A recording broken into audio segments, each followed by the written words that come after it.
And we're live. Hello, friends. Oh my goodness. Let's see. OBS gotta quit being a jerk as usual. All right.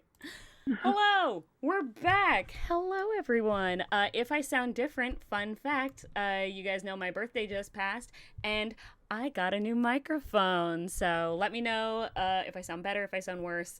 I am really interested to listen to the VOD to this one and then compare it to the previous VODs and see how it compares. But if you guys like it, let me know. Cool. Welcome to Not Quite Novelist. This is the show where new friends are made, literally, and new worlds are built live and on the spot each and every episode. My name is Savannah. If you don't know who I am, how the hell did you get here? Please let me know. I would love to know. If you do know who I am, then you know it's been a while since I've been here, and I'm so excited to be back because, as always, I am fangirling so hard over this week's guest. Oh my gosh, hello, Jacob. I see you in chat. Hi, Eric. Hi, Jacob. So many friends in chat. Hello, guys. Hello. Well then, according to chat, we already know who you are, but I've got Onduin from Roll D5. Oh my gosh. That's me. That is you. Hi. I'm so excited. Yeah, I think we can just jump right into it if you want. Let's do it. Yes, let's go. Let's sit here and snack along the way. Please do. I love it. Always have snacks. Hydrate or dihydrate. I don't have any snacks. Hydrate or die straight. So. Yes, I did recently adopt Hydrate or Die Straight. I got that one during Pride. I had never heard it before.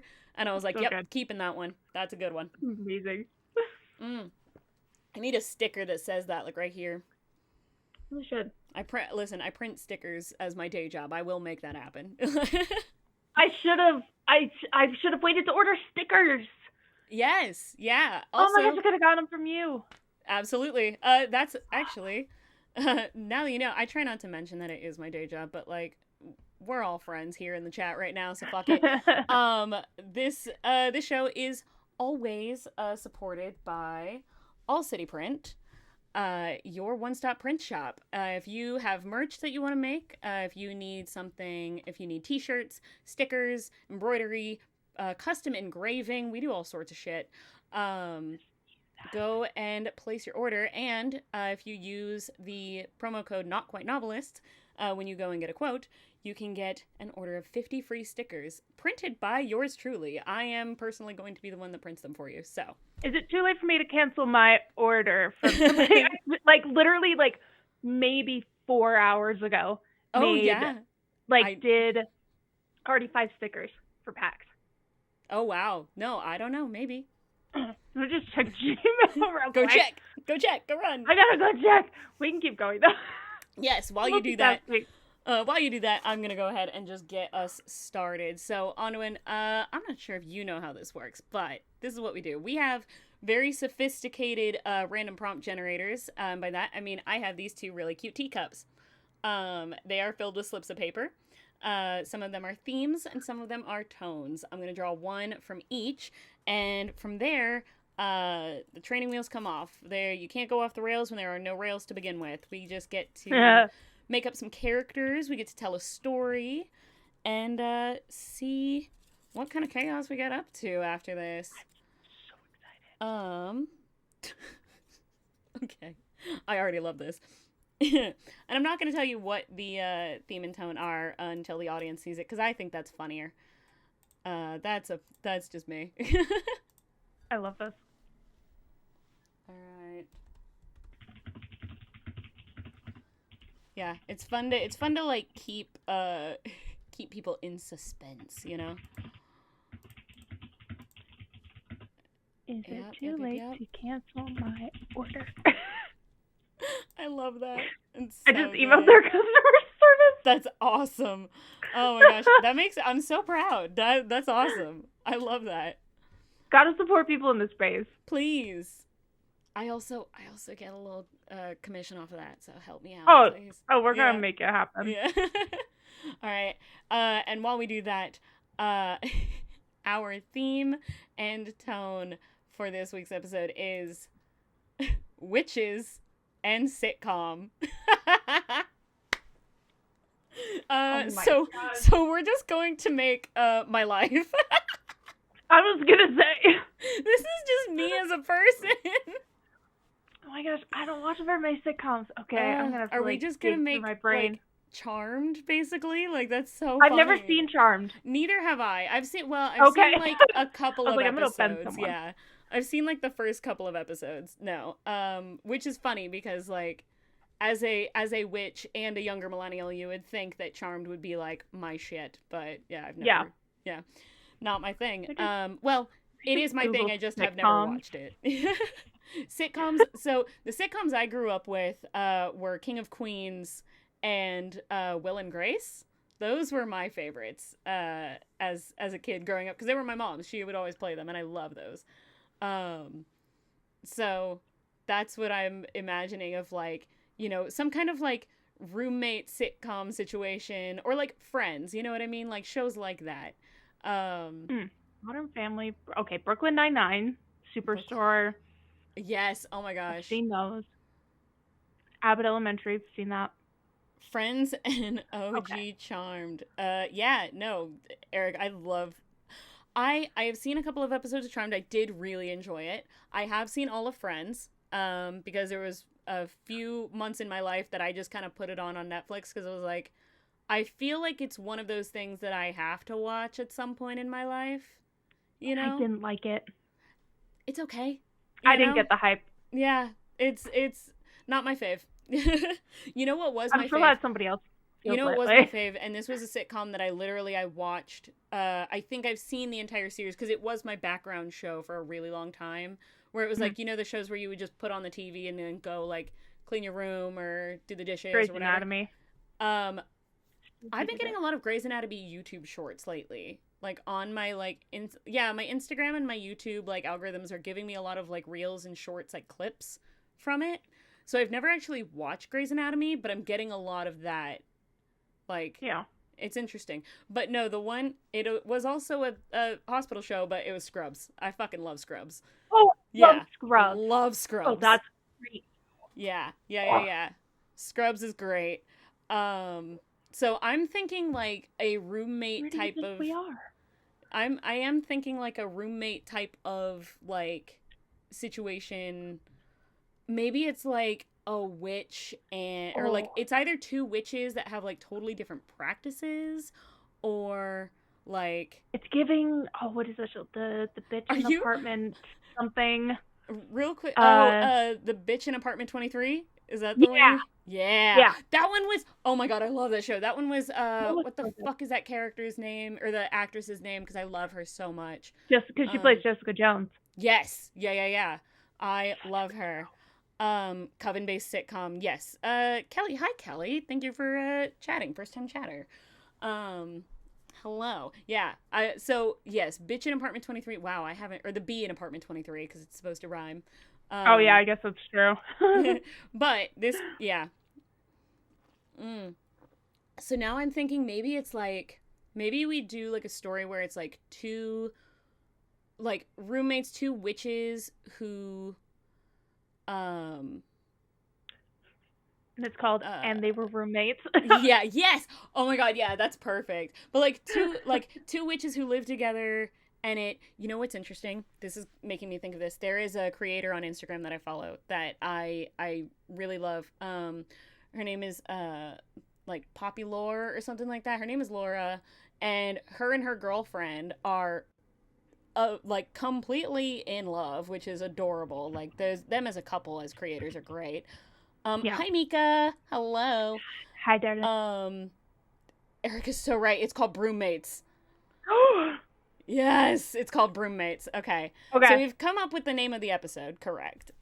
Also I just realized that the title of this stream is still invited to my birthday. We do have to have... and it's not my birthday anymore. So we're gonna update that on my stream real quick. It's true. We do need a Salem equivalent because I also have a black cat.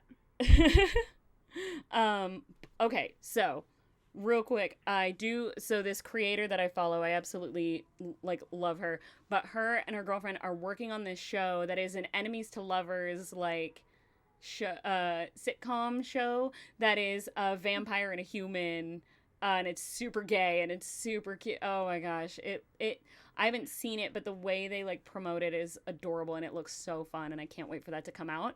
But that's kind of what I'm thinking of, um, two uh, like two roommates who maybe have very differing practices, and it so they like combine, they like bump heads a lot. Oh Yeah. my gosh, hello It's a theory. Ethereus. Oh my gosh, yes, we're Yeah. working on a witchy sitcom, currently working title Broommates, which I already love. Oh my god. Mhm. Mhm. Yeah, I think the funny thing could come from the fact that it is maybe like two witches who have very differing practices that kind of like they counteract each other, or they're annoyed, like it is like a annoyed roommates at each other, so they are constantly like hexing each other, but in really annoying little petty ways. Like, you know what I mean? Like little curses, like little like just like little Yeah. things, like suddenly Yeah. like their favorite like crystal or herb has like disappeared, but really it's there, just invisible. Yeah. Yes. Or like yeah, like little things like the Roomba becomes enchanted to never actually clean their room. It only cleans the rest of the house, kind of thing. Like little I dumb love things like harmless that would pranks. be yes, exactly. And it's like really petty. It gets like really annoying and petty and dumb, but Oh it's yeah. and it yeah, very like harmless pranks of like maybe like a temporary, like your shampoo temporarily turns your hair green when it's supposed to be like when it is supposed to be purple or something, like little things like that Yeah. that would like just Purple's fuck out you of up my for hair the now. yeah. I do love the fact that we are still kind of matching. It's just I I know, went back it's to great. purple. It's so good. uh yeah, I see Jacob keeps mentioning like y'all are siblings in chat, and I'm like, no, Onduin is my sibling. We are sisters. We're twins, really. Yes, yes. Oh my gosh. That does that make Jacob my I brother stole too? all the hype. Yes, it would. I stole all the hype because I'm 5'10". Jesus. Yeah, no, 5'2". Um Yeah. I love this.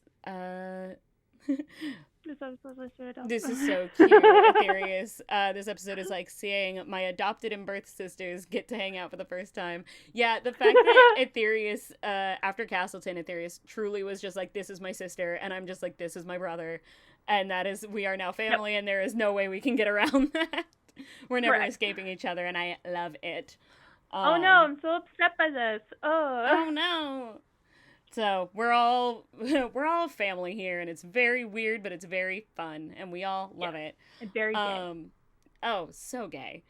Um, okay, so I'm trying to think now, uh, like character wise. So the way that this show, again, people who have seen Not Quite Novelist before, who have hung out with me, know that you can't go off the rails when there were no real rails to begin with.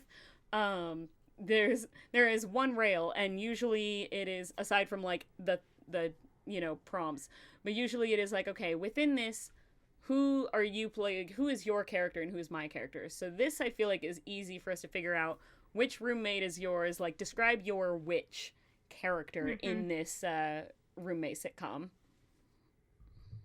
It could definitely be like, because there's that we could do like an almost like enemies to lovers or enemies to friends, or it's just enemies but we're siblings.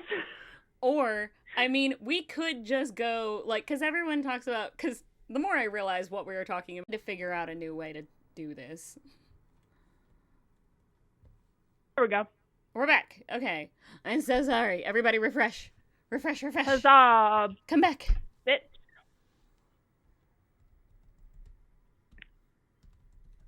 Hold on, I'm doing magic to summon back all of the viewers that were here before. Come back. We're casting spells to bring back the viewers. Aha! I see numbers. Haha. Huzzah, I just need to bitch. refresh Twitch. I also need to refresh Twitch on my end. Maybe that would help. That it does help. Yes. Alright, well. Hopefully they come back. I speak 10, so. There we go. The stream is cursed. It really is. It's OBS does not want It's me one to of those come harmless back. pranks that I just pulled. Yes. God damn it. So okay, so yeah, I blame the roommate, exactly. So here's what I'm thinking. The more I realize that we're talking about this, the more I'm like, oh, we are just recreating a sitcom lengthened version of just the song "What Is This Feeling" from Wicked. It is just Glinda and Elphaba. But Boy, I wonder who's who. yeah.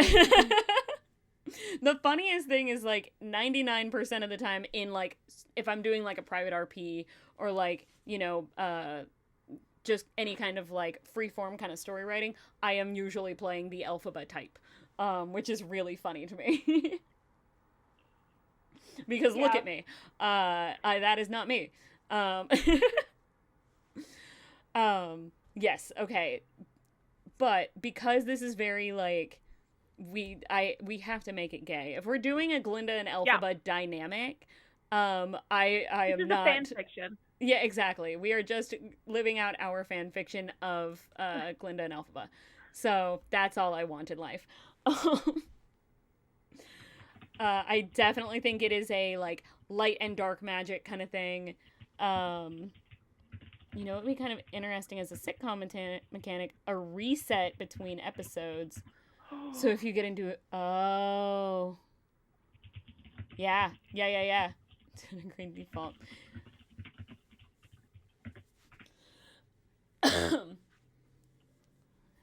I love this. I love that it's like, see, I like the idea of it being like a reset of, like, now I'm imagining, like, the reset thing that's mentioned in chat as, like, part of the pranks of, like, the end of the day, they actually, like, go through and they, like, undo the pranks that they did, or the end of the episode they, like, undo, like, if I did, you know, if you did enchant my shampoo to turn my hair green, by the end of the day you're like, all right, back to whatever fucking basic bitch color it was before. It's almost like you could also, like, do, like, friendly gaslighting, be like, I don't know what you're talking about, this thing has been there the whole time. That is brutal. Oh my gosh, I love that. That's so good. Yeah. Oh man.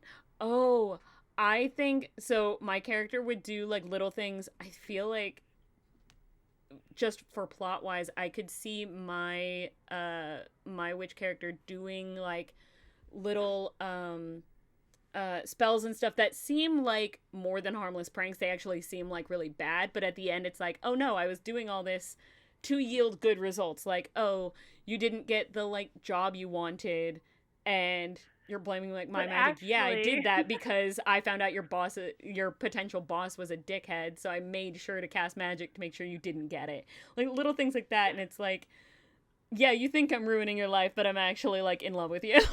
But really, I just want to kiss you. Oh my gosh. This is just me acting out my real life crush on. That's what's happening right now. This whole episode is going to be me being like, I love On so much, and this is how I get to kiss her is with fictional characters. Look, if you cannot flirt with your friends with TTRPGs, are you actually friends? Exactly. Like, listen, if TTRPGs are not for flirting and fiction kissing your friends, what are they for? Like, why are we doing this? You have safety things for a reason. This is the safest place to flirt with your friends. You're so right. So good. Oh my god. Most folks in our games end up flirting with the NPCs. You know what? I was just in a recording literally last night, and we were talking about how, like, even if you try to make, like, ugly characters in a TTRPG, it's impossible. TTRPG characters are hot by default. We are all attractive. The end. Like, that's... The GM is your friend, too. Yeah, exactly. Yeah. Although, in my home game, I have tried to flirt with NPCs. The problem is I live with the GM. She's my housemate. And we'll make, like, eye contact, and then I just start giggling. I'm like, I can't do it. I'm sorry. I take it back. I'm trying really hard, but I get scared. I get nervous. Okay, so I have not been able to do that in like a live, not like a like live as in like in person, yeah, because oh I don't yeah. play games in person. I have one home game that I play in person. The other two that I was in are currently on like hiatus. Because one of them, the GM was working two jobs and was in school full time, and she couldn't handle keeping up with a once a month game, and we were all Yeah, like, I get it. We're like, I get it. but also you're weak. Yeah. No, all of us were like, I wish we played more than once a month. But then she was like, I can't even do that. We're like, Yeah, we get it. We're thanks. fine. Yeah. That's rough. That was actually the very first campaign I ever joined, and it is still ongoing. And I love that character so much. She's such a sweetie. And then the other one is the GM doesn't have a car currently, so that's a thing. But yeah, Good and thing can't online get from exists. it's a thing. It's a thing. We don't have to talk about it. No, my current home game I love, and I have absolutely tried to flirt with NPCs, and I get nervous. Because I'm like, Aw. I remember that you're my housemate and I live with you. It's gonna be really funny if she's watching this stream right now. She pops into chat sometimes, and also her bedroom shares a wall with mine, so I'm pretty sure she can hear me. Played a weekly home game. I'm extra. Oh, okay, Jacob. Oh, me and Jacob, we Sure. want to be cast in a game together where we're playing ex-husband and wife, and we want to be mean to each other. Oh my Like that's the thing. god, We I want to could just like totally be see vicious, that. We were right? okay. Speaking of Jacob, I still have some fucking feelings about this person because we were in a game. Go watch Cloud Kill Connor's Crossroads uh game, please, because it was rough. But Jacob played my No. father, and it like he hurt my Oh. feelings. He hurt my feelings right before PAX Unplugged, and then all throughout PAX Unplugged would like make comments and then walk away and go, and I'm like, Jacob has an attitude, so It's true. he says he's extra. He fucking means it. Speaking of, I can't wait for everybody to see Amber Ascension season 2. Oh my god. We started filming the finale on Saturday Wow. or on Friday, and we were like, "Can this I go on for forever?"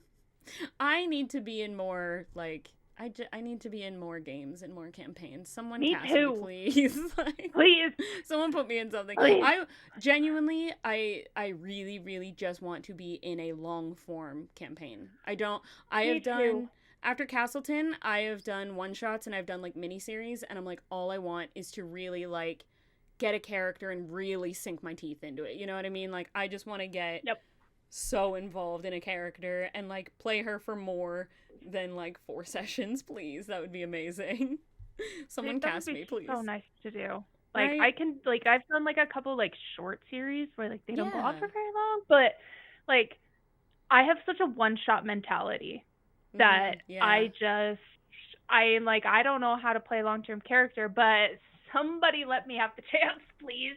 One of these days. Well, if Please. that happens, let me know. And then, because you and I still haven't actually like played a game together, have we? We haven't Dude, really. I felt so bad that I didn't personally reach out to you for Tarot Month. Oh.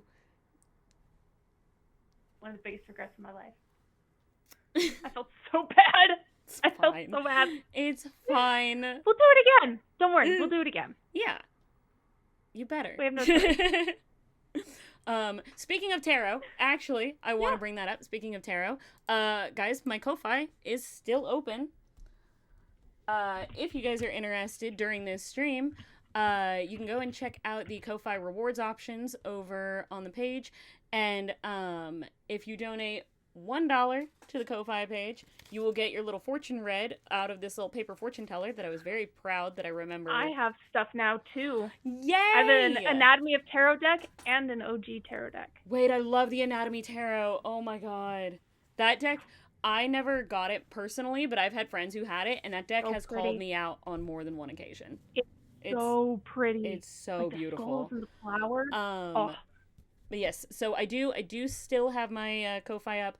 $1 will get you a little reading on the little paper fortune teller. And you know what? If somebody also donates, I will do one for you too. I'm a newbie, Ooh. so I'll do one card Yes. for you. Absolutely. Yeah, $5. $5 is a one card tarot reading. If you guys are interested, just a one card pull, and now you'll get a one card pull from both me and On, so it'll So technically it's be a a two card. buy one Yeah. get one free.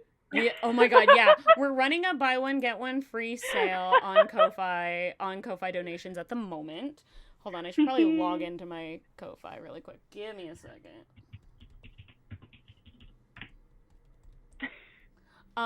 But $10 will get you not only a one card tarot pull, but I will also create a random character based off of the card that I pull using my D&D tarot deck. Ooh. If you guys have gotten any one card tarot pulls from me, you know I always use the D&D tarot deck, which gives you random prompts, like scene prompts in the book when it's written, which is really cool. They're also very accurate. Your pulls are so accurate. Dude, it's ridiculous. my cards do not miss, and it's crazy. You should have seen this yesterday before this recording. I actually did a 3-card spread for my character, and the cards were intense. I did a tarot reading for my character. I did a tarot reading for my because it was we were recording for like a pilot. We were recording for like the first episode, like the introduction of my character. So I wanted to do a reading that was basically like what's in store for my character for this game, and this game is going to be like a really intense. I keep joining the really intense, crazy, serious games that are very deadly. And it's I need to play in something lighthearted. For the love of God, put me in a lighthearted campaign. You're in LoveBites Discord, right? Yes. We typically always do lighthearted. Put me in something nice. But yeah, I got Bad Stories Month. The cards that I drew. Can I help you? Sorry, I don't know if you guys can hear the traffic. I can. I was like, you're talking to a cat? No, it's the traffic outside. I live next to a really busy street. But, yeah, so the cards I drew for this character, I'm not going to make any announcements yet as to what this game is, because I don't think there's been any public promos. But just to give you guys an idea of this character that I'm about to be playing, the cards I drew were Death, the World, and the Tower. Oh, no. So if anyone knows anything about tarot, the Death card is all about endings and transformation. It is not necessarily a bad card. It is very scary because of media and stuff, but it is very much like, but that in the context of this game is really interesting because it's all about endings. It's about things going suddenly, and it is going to be a very, like, transformative type of experience. The World is about completion. It's about coming to fruition. It's also about endings, but it's about like completing the circle. It's about wholeness and coming into your own power. However, the Tower, I'm playing Rapunzel. Yeah, probably. No, not this time. If you watched Castleton over on Winter's Tales, you would know I played a very Rapunzel-esque character in that literally got locked in a tower. I got Rapunzeled. Who locked you in the tower? Castleton. Was it Jacob? No, it wasn't. I never interacted with Jacob's character in Castleton. It was played by Edward Spence. It was my the other brother that I don't talk about. Every time I've met Ed in person twice now, and every time I have told him like I've never been more honored to get stabbed in the fucking back. And you absolutely are the cause of my in-game trust issues. From now on, like that was he and AJ really like led me on out of game too, like to believe a certain thing, and then got my fucking emotional whiplash immediately in game, and it was rough. So now I have a lot of in-game trust issues. I love them. This is a bully Jacob conversation. Always. I have, if anyone watches Talking XP, I go and watch his show, and you will see at least one stream where he is wearing a t-shirt that says The Bully Johnny Club. I personally designed and printed that t-shirt. I am the president and founder of the Bully Johnny Club, and I will make one that is a Bully Jacob shirt. Yes, and I'll wear it. I will wear will it design back. a Bully Jacob Club shirt if you want. So we'll talk after the stream. Speaking of Johnny, me and him are gonna get tattoos at PAX about Expedition 33 because Incredible. we were obsessed with that game. I love and we're that. like, we should get tattoos. So we're like, yeah, we're gonna get like the little 33 tattoos. Cute. I speaking of Johnny, and then we'll get back to our conversation about the witches.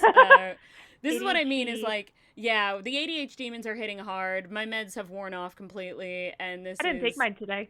Oh, great. Yeah, no, so we're both unmedicated, and this is my first time streaming since before my birthday. So, well, yeah, since my birthday stream. So, it's, you know, it's fine. It's fine. Bigger problems than they already are. Oh, no. I would love to play with Jacob again. I will say that.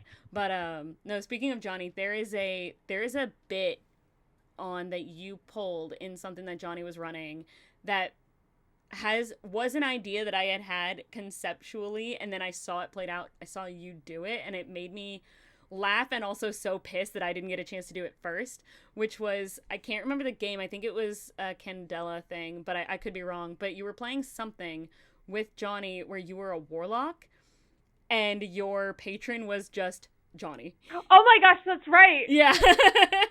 Your patron was just the DM. And I had this idea of like, oh, I would love to do something like that. Like, I think that would be really funny if like a patron was just, or if there was a way to like break the fourth wall where it was like your patron was like, you know, the DM or like a being that was embodying him or something like that. And then I saw you play that out and I was like, fuck. One. And I kept using different J names. Yeah. I couldn't use his real name. So good. I'll call him now in chat during his game Bitten that he's running. I'll call him Jonifer.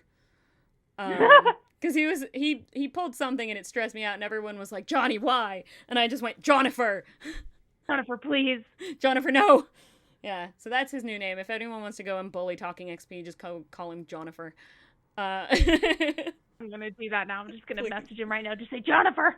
Yeah, I'm going to make him a name tag that says, hello, my name is Jonifer. Okay, back on track to our stream that we're doing now. Oh, yeah. Go ahead. So we are making a story that is two witches living together who love to fuck with each other with their magics. Probably to hide the fact that they just want to smooch. Yes. So who is your witch character? Go ahead and describe them for me. That's a great question to ask that I for sure have been thinking about. Yeah. Oh yeah. The point of this is to make shit up off the spot, so go for it. I think we're gonna go full gothic. Love that. Yeah. I love that. Yep. Almost like looking at her, you almost question like, are you a vampire or are you a witch? Could be both. Could be both. Could be both. They don't know. But yeah, it's it's very ambiguous. Like Victorian gothic. Yes. Yeah. Ooh. Hot. I love that. Yeah. Yeah. Oh, yeah. Definitely in the summers, my character is very concerned about like how like, are you going to have a heat stroke? Are you okay? Like, yeah, definitely is that.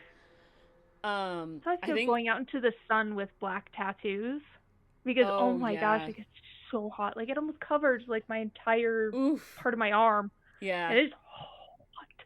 Yeah, I believe that.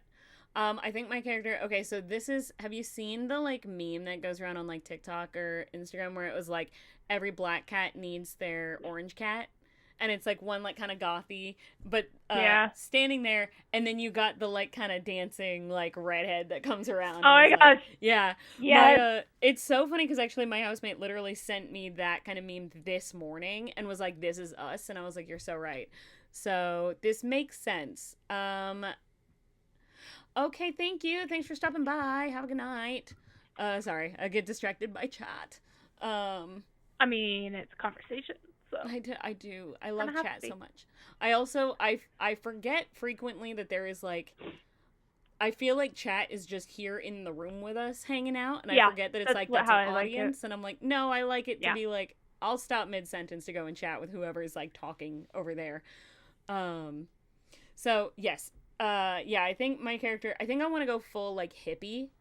And something I think that's funny is I think that people assume that she is just like a full like one of those like like white girl Wiccans where it was just like very much has the fucking uh tapestry like on the wall, like the fake plants and stuff, does the very like it looks performative and hippy dippy about it. But I think that she is actually like a generational witch. Like she is actually decently powerful and comes from like a long line of practitioners. And she just maintains the aesthetic because it makes people underestimate her and think that she is like just does it because it's aesthetic and cool. Yeah. Yeah.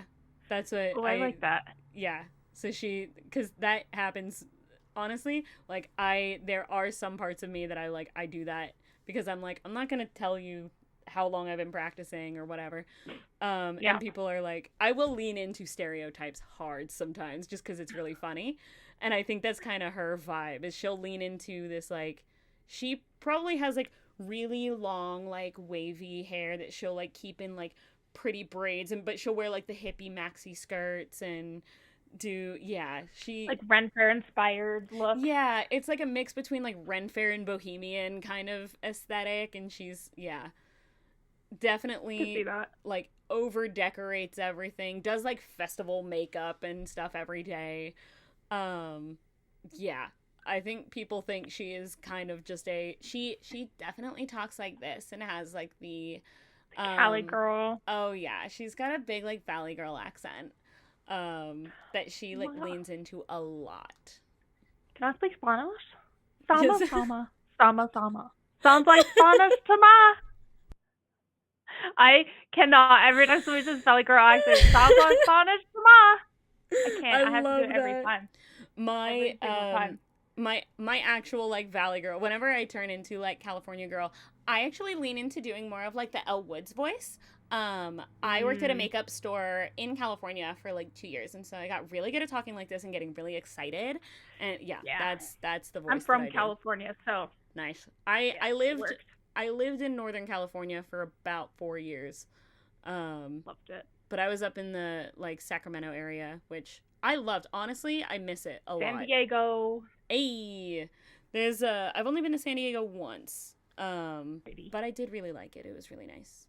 But it was I miss California. There's a few times where I'm just like, I'm going back. I don't want to be up in the like rain and the cold anymore.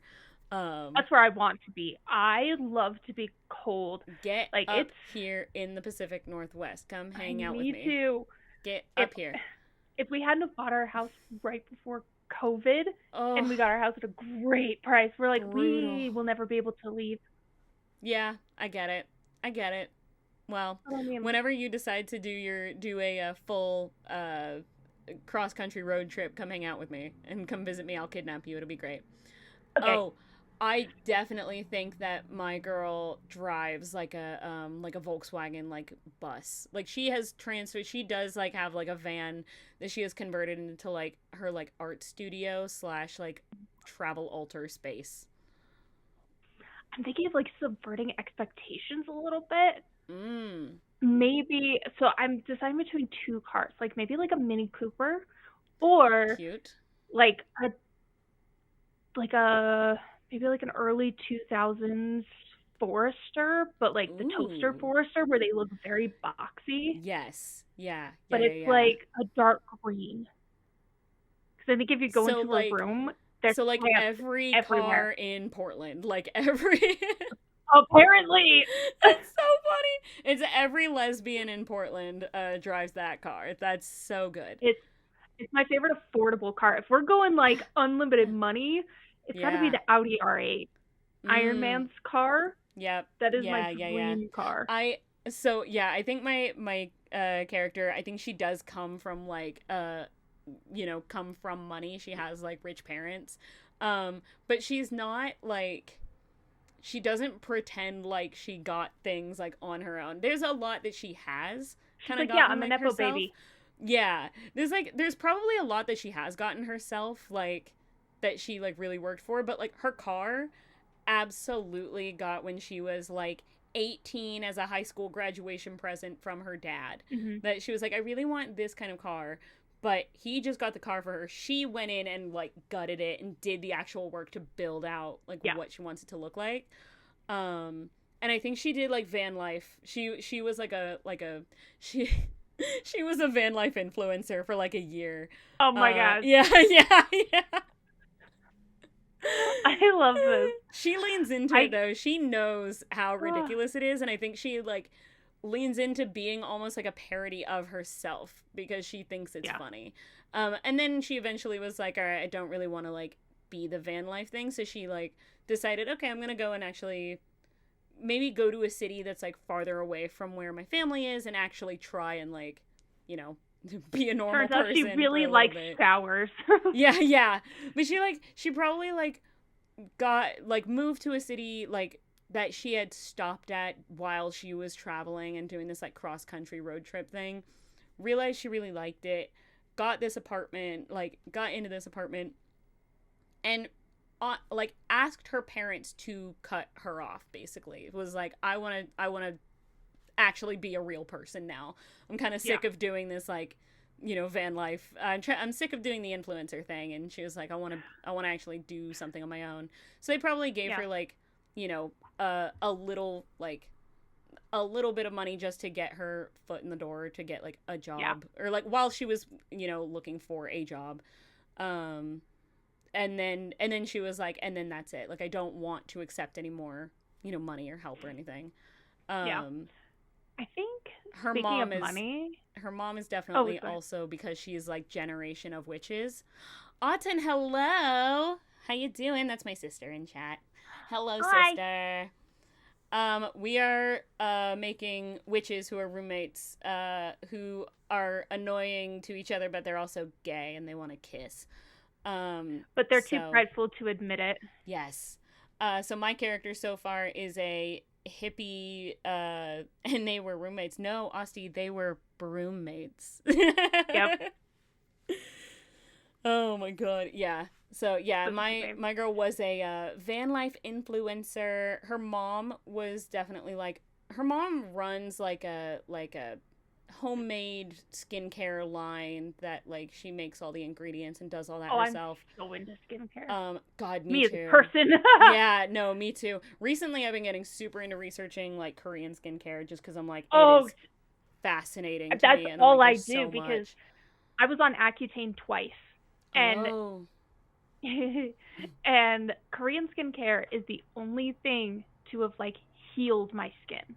Really? Especially drop the skincare routine. Let's go.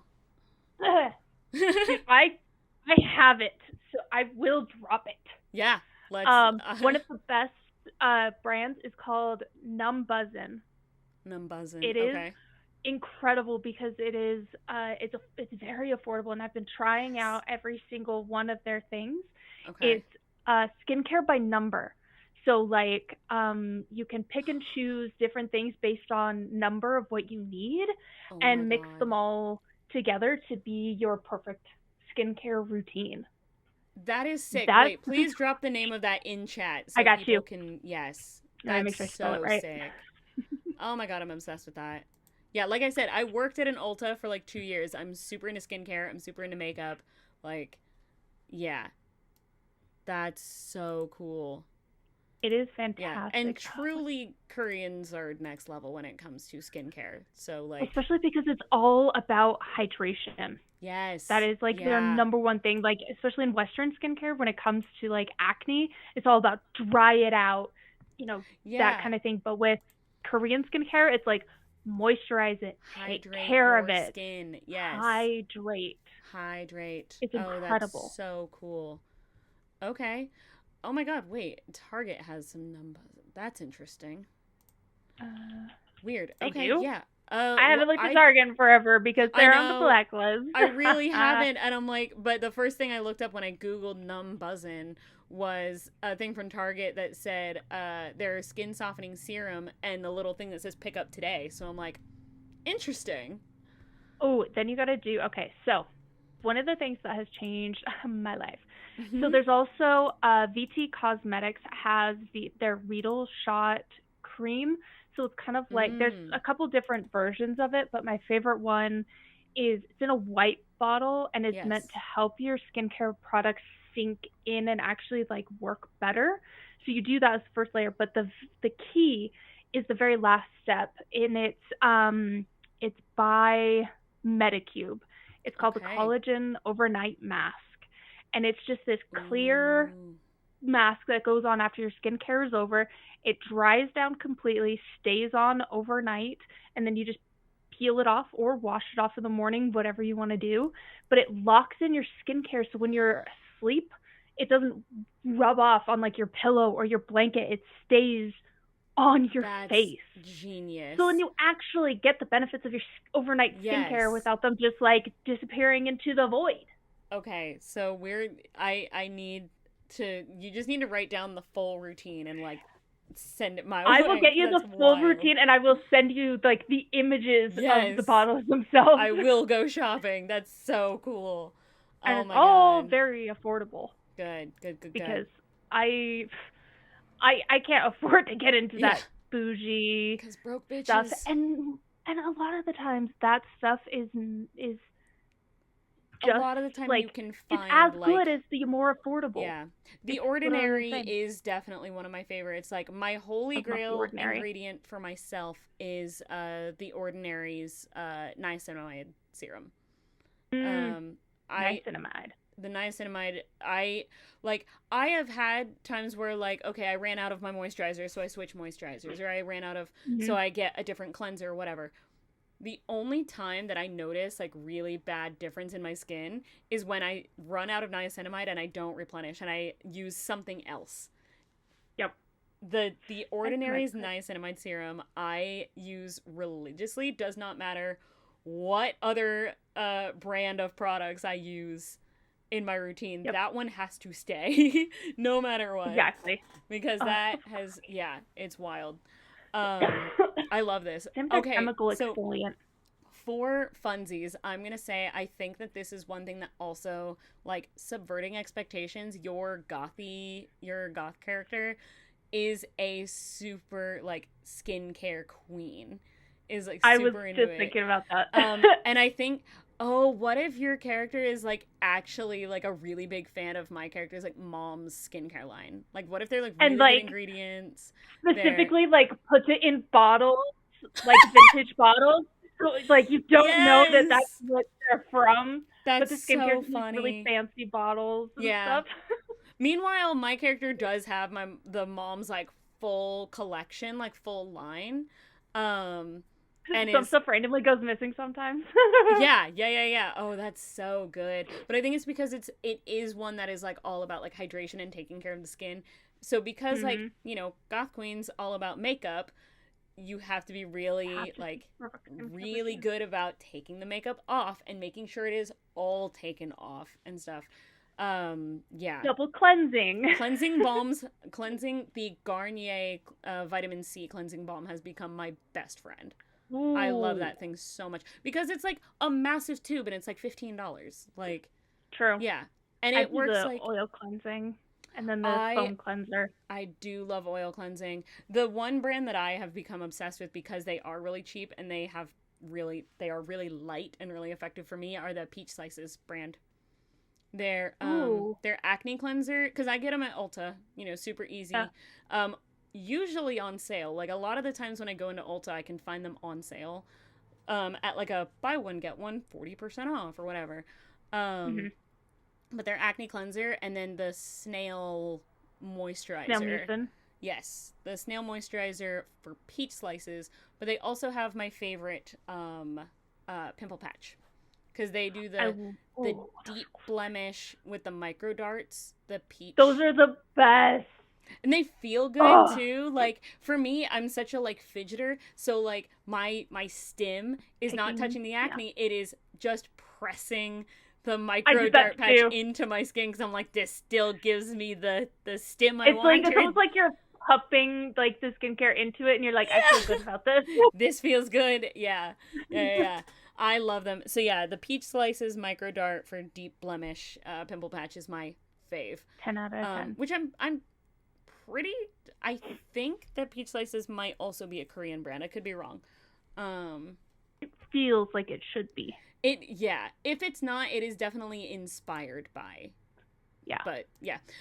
Moving on. Speaking of money, I think my character is going to be like one of those people that's like, you know how like a lot of times on social media people will put like I wouldn't tell people if I won the lottery, but there would be signs. I feel like she's that type of person. You don't know where on earth she got this money from. No clue. But there are signs. Yeah. Like having... No. I don't think it's that some of my character's skincare goes missing. She has all of her own. She can afford it. And it's like, how do you do that? How? And she's like constantly getting these like beautiful, very like vintage, you can tell they came from like people who took care of these generations old gowns and clothing, and it's like that was hundreds of dollars. Like, yeah, you know, where did that come from? The like vampire witch thing, because I think that'd be hilarious. That's what I think she is. I think that's the thing, is she is actually a vampire. Yeah, Can I give a suggestion? Yes. And you take it, you can agree or disagree whether you want to or not. What if she's not actually a witch? What if she's just a vampire and she does gaslight a lot because it's fun? And makes it think that she actually really wants to be a witch, but is making it like terribly. No, that's She's, like, really trying cute. So hard. So this is kind of like a reverse like Elphaba and Glinda situation, because because it's very much the one that you wouldn't expect to be the genuinely very powerful magic user is the one who is like, oh my god, I'm so magical and mystical. And it's like, I'm so in tune with my whatever. She's like that type. I am making fun of myself. Let me be so clear in the camera right now. I am making fun of myself. I've been a practicing witch for 8 years. I'm allowed to make these jokes. I'm allowed to make fun of myself, okay? Yeah, this is me. There's a reason I don't post my witchcraft online anymore. It's so silly. Which, speaking of, side note, I have been considering getting back into, like, I've been doing a lot of these, like, tarot pulls, and I'll do, like, a tarot pull where it's, like, you know, I like to, like, make a random character out of it, because that combines this that I do on this show with, good idea. Yeah, I'm kind of combining, like, the whole character creation stuff with, like, a mystical witchy thing. I have been considering posting more witchcraft-centered content over on the DIY Witch, but that is a long time in the making. I don't know if it will happen. If it does, I have to... It's got to be more planned out, but it might happen. Keep your eyes out for that. So, I'm just thinking out loud now. This is how I plan my content. It's like, this might be a good idea. We'll see if it happens. Who knows? But yeah, I think that's really funny, is that she wants to be a witch so badly. And it's like, you're hundreds of years old. Like, that's... Oh, yeah.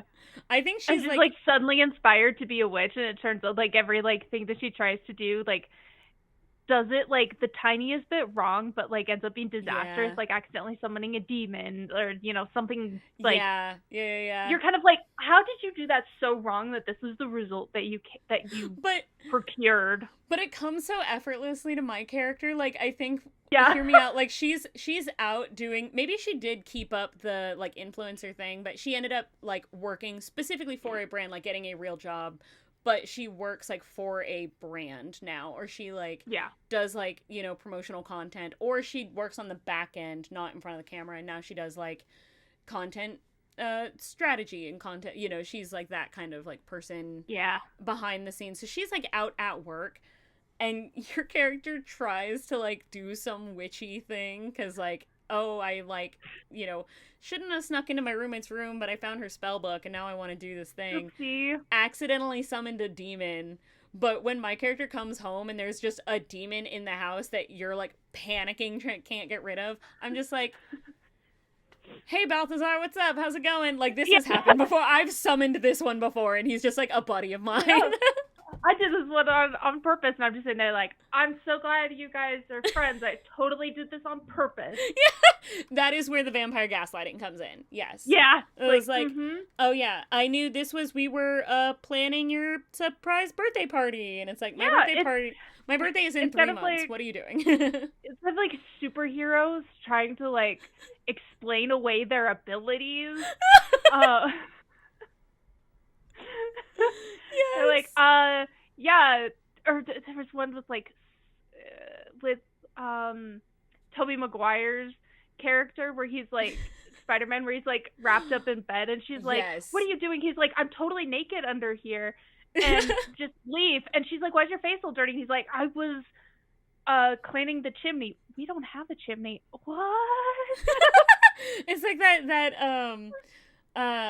that audio that goes around every now and again on TikTok, that it's like, don't come in here. What are you doing there? Drugs. Yeah. Like, yes. That's just, we're doing drugs. Yeah. We're doing drugs, obviously. Obviously. Yeah. Oh my god. Okay, so now is going to come the hardest part of any character creation, which is, what's your character's name? Ellie. Ellie? Is it short for anything, or is it just Ellie? Just Ellie. Cute. And so, funny enough, I actually named my characters first before I decide everything else about them. I let the name influence. And the reason I was thinking about Ellie was because when I first walked into my room, I have a Last of Us poster. And awesome. I was like, oh, I need to use Ellie for my next character. And I was like, oh, there it is. Ooh. Yeah. But because it also is kind of like, it's another one of those subverting expectations, because it's like this like tall gothic vampire witch, and you're like, what kind of name do you have? But really, it's this like squishy, cute, adorable name. Even better, by the way. So something that I do when it comes to naming characters is I focus a lot on name meanings. I think the meanings, when you look up origins and meanings of names, is really important, because that can tell a lot about a character's, like, if not their personality, it can maybe tell a lot about their character arc, or like who they are on the inside versus what they show on the outside, that kind of thing. And I googled Ellie name meaning, and the first thing I saw was light or bright shining one, and that is hysterical. She's that pale. Yeah. Where her name came from. She's that pale. Do you think, like, is she actually like several hundred years old? Do you think she was maybe like turned in the Victorian era? In the Victorian era. I love 100%. that. I love that. It's where like the obsession for like antiquing probably comes in. Oh, that's good. Like, yeah, maybe there's a lot of her like antiquing comes from like she is looking for things that belonged either to her or like friends or family and stuff, like from that time. That's interesting. Love that. That's really pretty. That's so. Oh yeah. So many times my character will like go to thrift stores and be like, oh, I just happened to come across this, and it's this like crazy like artifact or like belonging that did belong to like someone, that it's something that like your character had been looking for forever. And mine is like, oh really, I just randomly found it in like a Goodwill or like at an estate sale. Whereas Ellie's just like, sure. Yeah. I'm sure you did. But it's like, you know, she looked for that. She bought it off of like, she looked and found it on eBay and talked to the seller and paid twice of what they were asking for it. Like, that was, it's like, she really, made like sure $100. You're like, I spent $3,000 on this thing. Yeah. And she does not like make it. She totally plays it off and is just like, yeah, I found it, just totally like casual, whatever, like if you want it you can have it, if you like it. Yeah. And suddenly that prize, that like crystal that you were missing, like suddenly like makes a reappearance. Like, oh, you did a nice thing for me, okay, fine, I guess I'll give you your crystal back. These two are petty. I love them. But in like the most loving way. Yeah. It's so harmless cute. And it's so cute. That could be part of why like they like the will they won't they, but like Ellie decides not to because she is immortal and doesn't want to form that kind of like romantic relationship because she knows she's gonna lose you. Oh, I just hurt myself. Meanwhile, my girl is like, I'm sorry, you have fangs? Like, she's absolutely that type. Oh, no, my girl was a Twilight fan, 100%. Oh God. Yeah, she was a She's like, we don't glitter. She no, my character fully is like, you could, holds up a makeup brush. It just screams and runs away. This is not makeup, you bitch. Come on, you look so pretty. No. I promise. You look really pretty. You are really pretty, but like I could do a different kind of pretty, but like different kind of pretty. It's not more pretty. It can't be more pretty because. And then this is when the like cute crush spiral starts. It's like, and I don't mean I'm making you like pretty. Like you're not pretty right now. Like you're super pretty right now. You're like the prettiest girl in the whole world, kind of pretty right now. But like, actually stepping on your own dress. Yes, yeah, 100%. Oh yeah, she was like a big. I think my character was fully a big like Twilight person of like, can you like show me your fangs? Like that's she's into it. Just like purposely smiles like this. It's not like show her fangs. Okay, here's a weird little here's some baby Savannah lore. When I was a little kid, so you can see my teeth are a little bit like messed up right here. I got one of those too. And they used to be a lot worse, right? So I had braces growing up, but before I got braces, when I was in like the 2nd grade, they were like really kind of, shifty around. And I was really nervous about it. I didn't like I didn't like my teeth and how I smiled. So I would do like a nervous smile, not showing my teeth, and my smile was very much like didn't show it. Like every teenage boy. Yeah. And it was, so I was in like the 2nd or 3rd grade, and my school picture is that, and my mom calls it the nervous smile. Like that is a thing. Oh. And it now as a grown up, I'm like, okay, it is cute. It's adorable. But, yeah. What's really funny is when my grandpa passed out.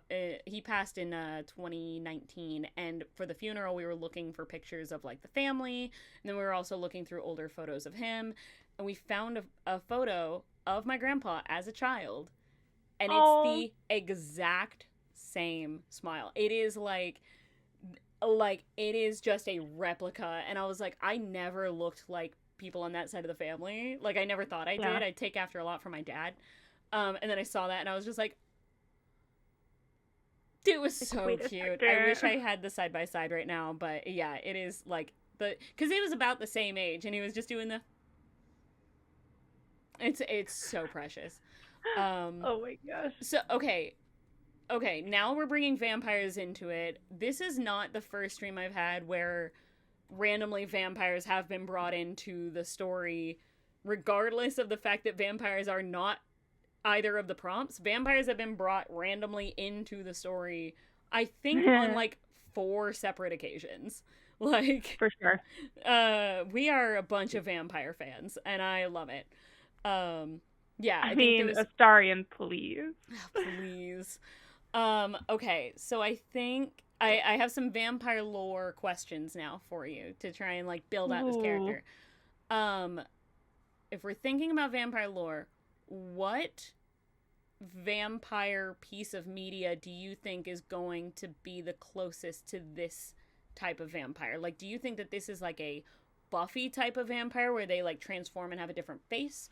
Or do you think this is more of like a True Blood where they have like retractable fangs? Or is it more like a Twilight where it's just their regular teeth? It'd probably be more like Twilight, but in like a Vampire the Masquerade way. Nice. Okay. Yeah. I like that. Like there's clans, but maybe they're just not as intense about it. Okay. Like they exist. Yeah. I like that. But it's a lot more casual and a lot less bloodthirsty. Would you like to hear about my Vampire the Masquerade concept that I really want to play one day? Yes. I have never played Vampire the Masquerade.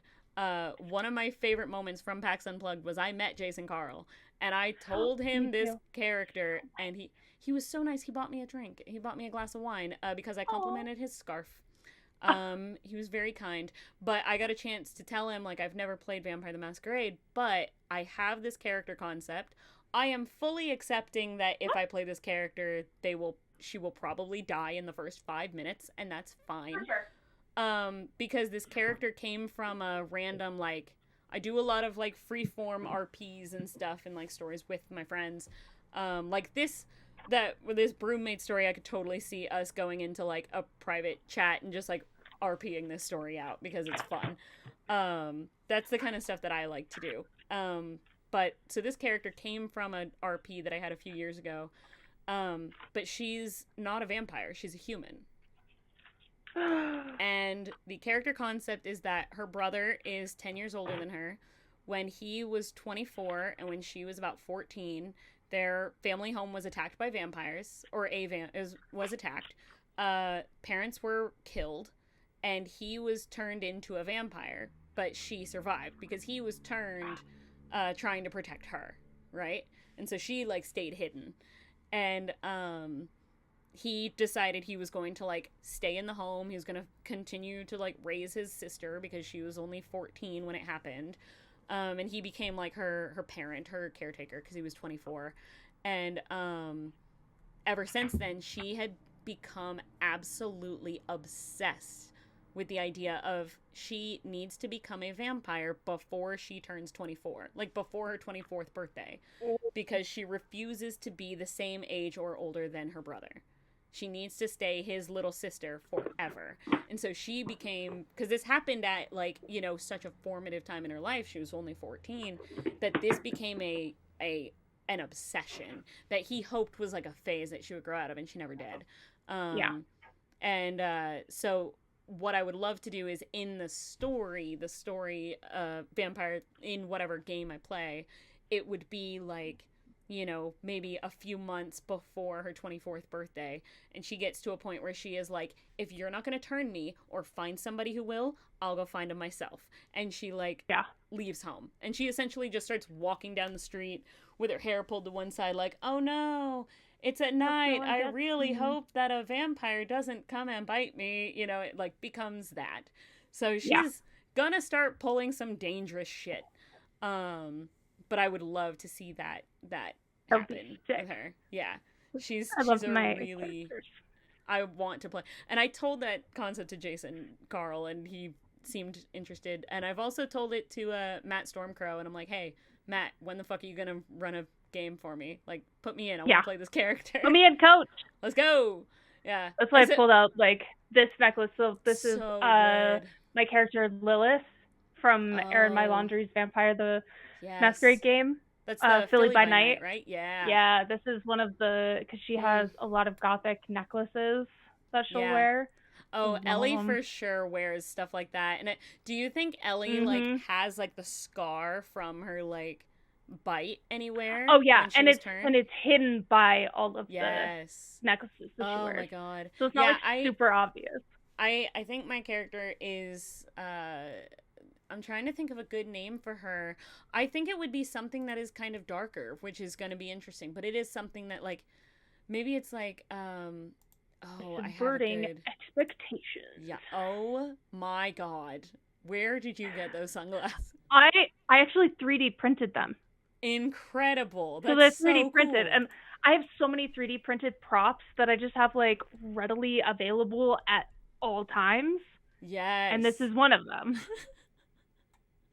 Incredible. I can see through them, just not very well. Like, honestly, I don't know why I am at all surprised when it comes to you. I feel like that was... I know. We bought a 3D printer, and I was like, I'm about to be a menace with my props. Yeah. Like, I've got... I definitely think my character's name is something like Morgan or Morgana or something like that. It's, a little crown. I love that. It's one of my crowns. That's so beautiful. Did you 3D print that too? 3D printed. That's sick as hell. What 4.5 hours? Or 6 That's hours? Awesome. I don't remember which one it is. But I have a ton of stuff like this. Ow. Gotta be prepared at all times. Yeah, I think Morgana or maybe Morgan or something like that would be really, really cool for my character. That would be cute. Because then she's like, I knew a Morgana, and starts talking about like a vampire that she knew. Yeah, it's like look, a vampire. It's my sibling now. Oh my gosh. The Fae thing. Incredible. Hello, the Fae thing. Welcome. That's Kel, Oh my gosh, hi Steve, what's up? Like, we knew that was gonna happen. Hello, Steve. Pokemon Thank you Steve for is popping in. one of I'm our just glad that you're here. Ko-Fi patrons. Hello. We're making gay witches that don't want to admit that they're gay for each other because one of them is a vampire, and the other one is a witch. Boy, I wonder who the vampire is. Oh wow, I wonder who the witch is. Wow, I wonder. Again, I did say at the top of this episode, this is just my excuse to talk about how much I love On and be able to act out my real life crush on them. So that's me. Oh my gosh, thank you so much for the reset. You're so nice. Steve, you're amazing. Thank you. You thought they were a sticker? No, they're 3D printed glasses. That's so cool. The thug for some reason on the side. Yeah, they're real. Thank you for the follow the faith thing.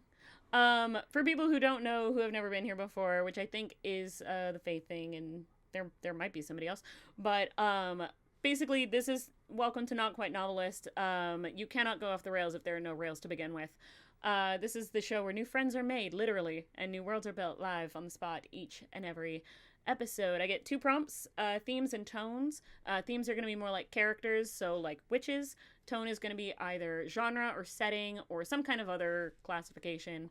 So in this case, it's sitcom. And what we're doing is making we have made a witch and a vampire who are roommates. And we're calling them broommates because that's adorable. And they're actually really gay for each other, but they... doomed lovers is almost what it would end up being because you'll eventually die. Yeah, or I eventually either die or get turned. True. That would be a great way to end maybe season 2 with that kind of decision. Yeah.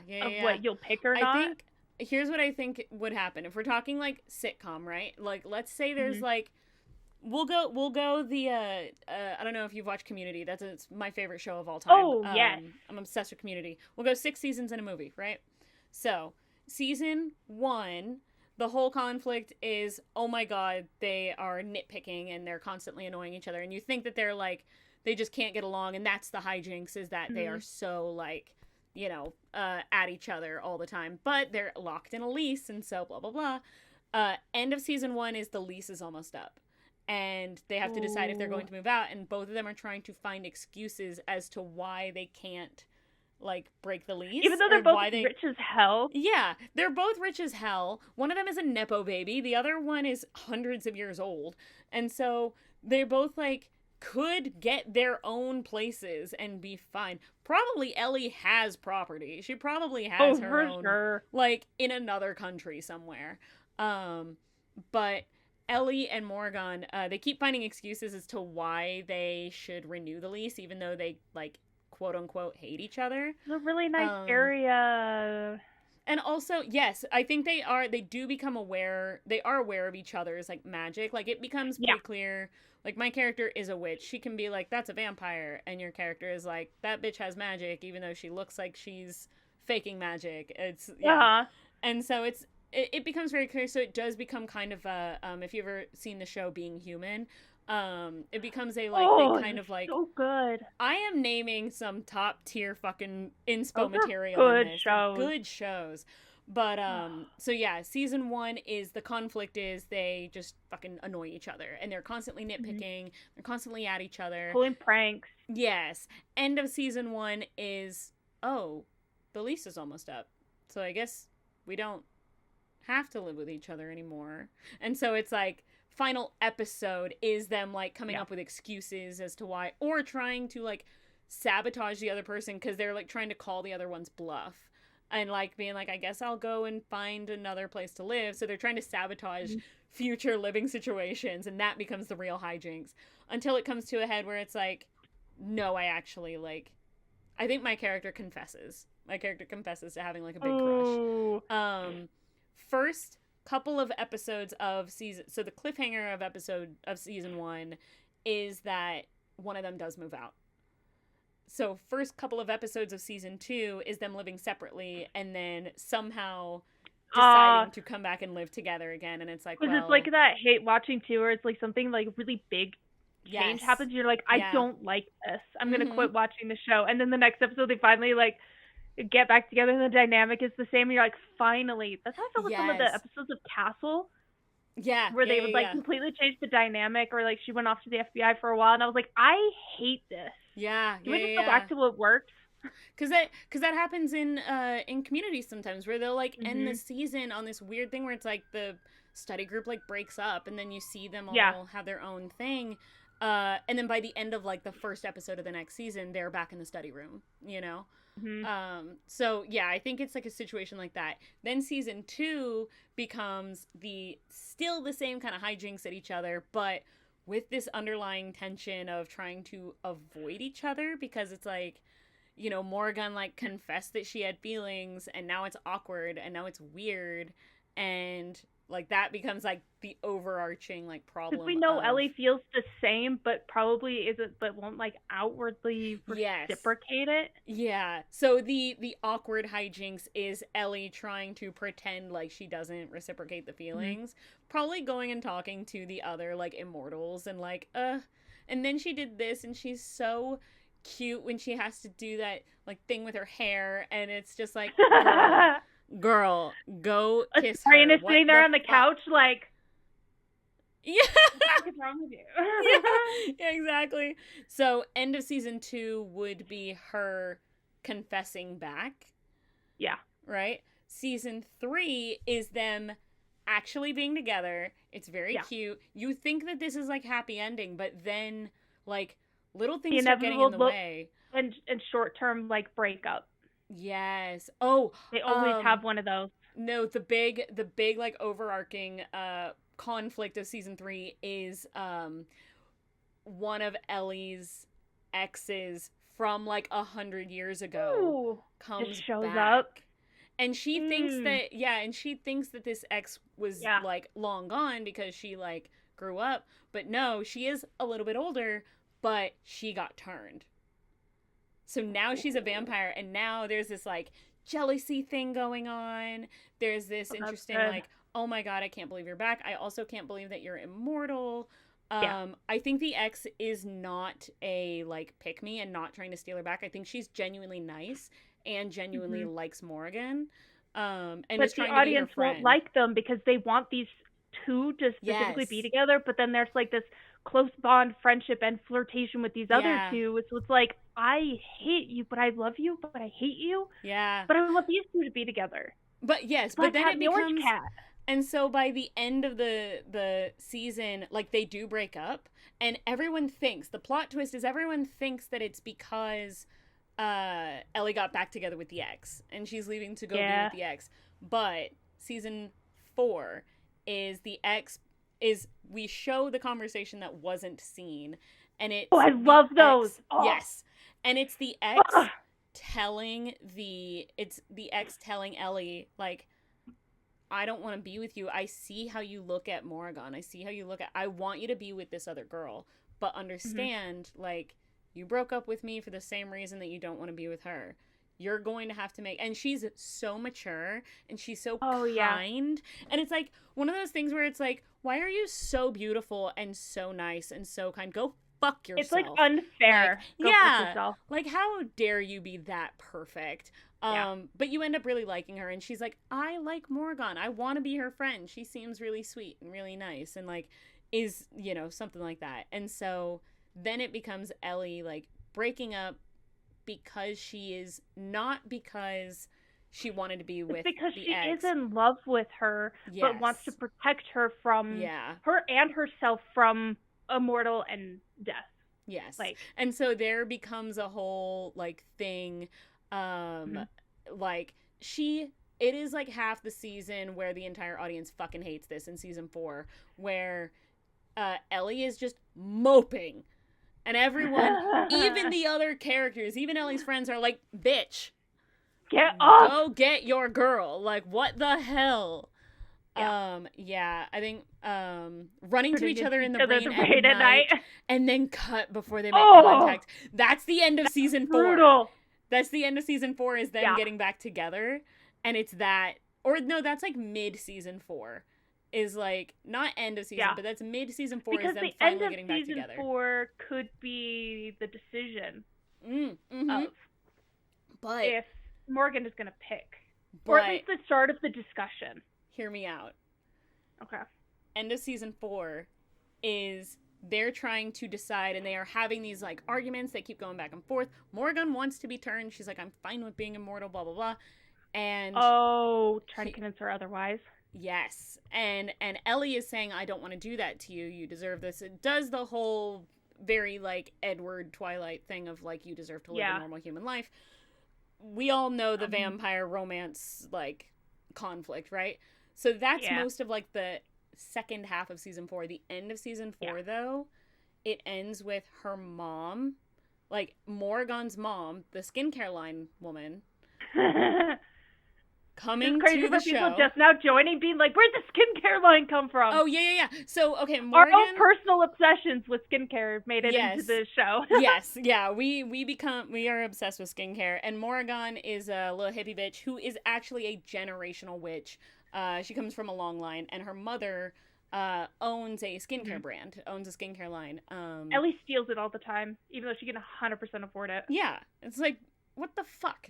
But it's one of those annoying things. That you but then when they come together, it becomes like, oh my gosh, hi Zeb. Okay, listen, you've come in a very crazy time. We're working on the plot of the middle of season 4 of this sitcom that we've written. So bear with me. I will give you the backstory in just a second. So, or maybe we'll make you watch the VOD. True. You could just go back and watch the VOD. It will be on YouTube. I will be getting up to date on my YouTube. I'm sorry. I know I'm like 3 or 4 episodes behind. That's on me. That's my bad. Burnout is a bitch. First of all, how dare you? I know. It's a problem. I will get up to date on YouTube in the next like week, I promise. But I think end of season 4 is Morgan's mom comes in and says there is a way that you both can get what you want, kind of. And instead of it being that she has to turn into a vampire, it is that Morgan's mom actually found the Fountain of Youth. Oh, I love that. Like the real, like, you know, the movie Tuck Everlasting? Oh. I am dropping the best inspo material from this for this episode. Oh my god, can we tell that story this is heartbreaking? Yeah, but it is that like she found the actual like wellspring of immortality, and she said there is a way that you can be together and become immortal and not have to have the because there is also the downside effect of you're gonna have to drink blood. And I think Morgan is a vegetarian. So that's like, you know, how are you going to be a vegetarian and drink blood? Like, or she's like, no, she is a hardcore vegan. She like no animal products. So that's how Ellie is, except for humans. Like that, humans are fine. That I love that actually. So it's the reverse Twilight situation of we only feed off of animals. That makes us vegetarians. No, she's like, fuck that. Save the animals. I only drink from humans. I only drink from humans. Genius.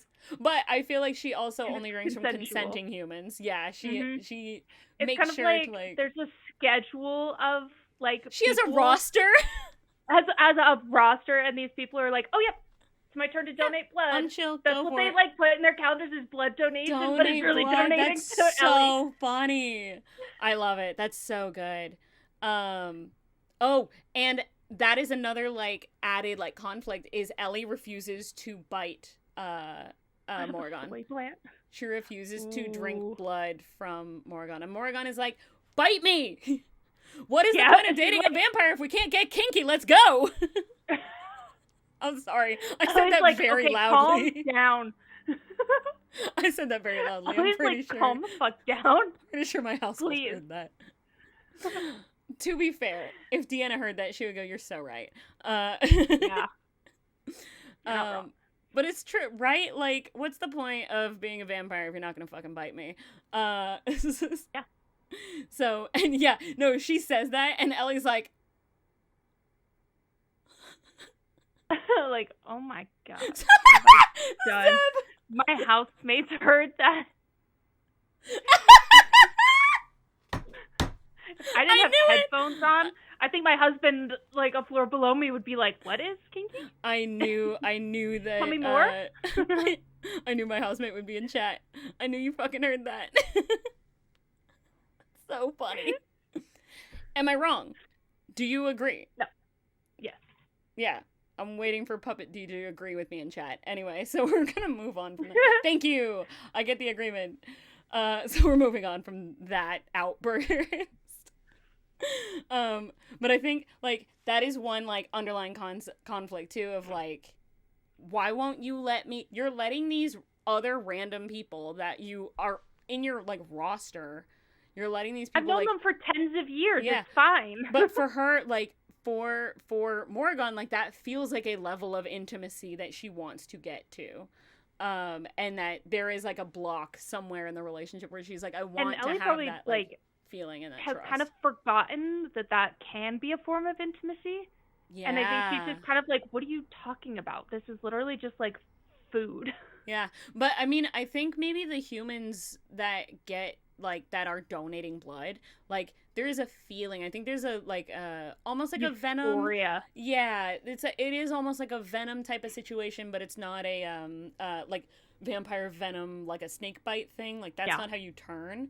There's probably a little bit longer of a ritual situation, but it is definitely like the humans do get a feeling, you know, back. Yeah.